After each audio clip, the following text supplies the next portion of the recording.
এই যে ছোট্ট কিউট পুচকুটাকে দেখতে পাচ্ছ, এরই ছিল কিন্তু জন্মদিন। এটা হলো আমার দিদির মেয়ে, মানে আমার জ্যাঠতো দিদির মেয়ে। মাত্র 1 বছরে পদার্পণ করলো কিন্তু তিনি। 24শে মে কিন্তু ছিল ওর জন্মদিন, আর আমরা সবাই মিলে চলে গেছিলাম ওর জন্মদিন অ্যাটেন্ড করতে।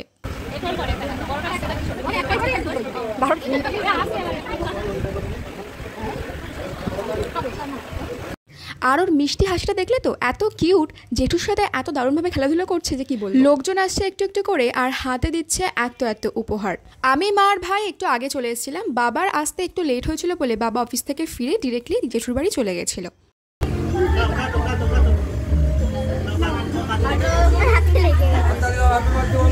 Happy birthday to you, happy birthday to you, happy birthday dear Bibriti, happy birthday to you. টেবিলে রাখা ছিল দুইখানা কেক, যেটা একটা সকালে কেটেছে আর একটা এখন কাটছে, মানে সন্ধ্যাবেলা সবার সাথে। বেচারিটা বোধহয় বুঝতেই পারছে না ওর সাথে হচ্ছেটা কি, যে যেরকম করাচ্ছে সেরকমই করে যাচ্ছে। বড় হতে হতে ওর এই স্মৃতিগুলো হয়তো মনেও থাকবে না, তবে আমাদের সকলের মনে থাকবে। আর এই যে বড় বাচ্চাটা যে বেলুন ফাটাচ্ছে, এটা হলো আমার দিদির বড় মেয়ে। ওর অন্নপ্রাশন জন্মদিনেও কিন্তু আমরা গেছিলাম। কত তাড়াতাড়ি সময় পেরিয়ে যায়, তাই না? এই কদিন আগে দেখলাম ছোট ছিল, হঠাৎ করে কেমন চোখের সামনে বড় হয়ে গেল। কেক কাটা শেষ হতে হতেই দেখলাম আমার বাবাও কিন্তু এসে উপস্থিত হয়ে গেছে।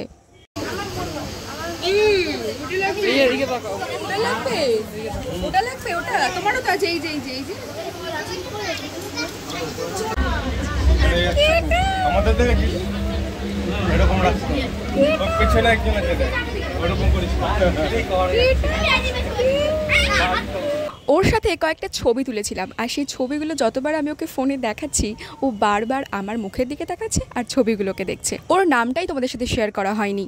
দিদি কিন্তু ওর একটা খুব দারুণ নাম দিয়েছে, বিবৃতি। সময় যত এগোচ্ছে লোকজনের ভিড় কিন্তু একটু একটু করে বেড়েই যাচ্ছে। একদল ঢুকছে আর একদল খাওয়া দাওয়া করে বাড়ির পথে দৌড়াচ্ছে। আমার জেঠুর যে বাড়িটা সেটা কিন্তু আমাদের পুরনো বাড়ির ওইখানেই, তাই সেখানকার পুরনো কিছু মানুষজনদের সাথেও কিন্তু দেখা হয়ে গেল।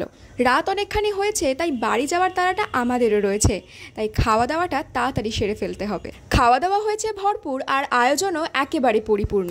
একটু বসেই যাবো এবার বাড়ির উদ্দেশ্যে, আর এখানে সাজানো এক রাশ উপহারের ঝুলি। সন্ধে কাটলো এক দারুণভাবে। সবার থেকে বিদায় নিয়ে চললাম আমরা। বিবৃতির জন্য রইল অনেকখানি ভালোবাসা, ও অনেক বড় হোক আর সব সময় সুস্থ আর ভালো থাকুক।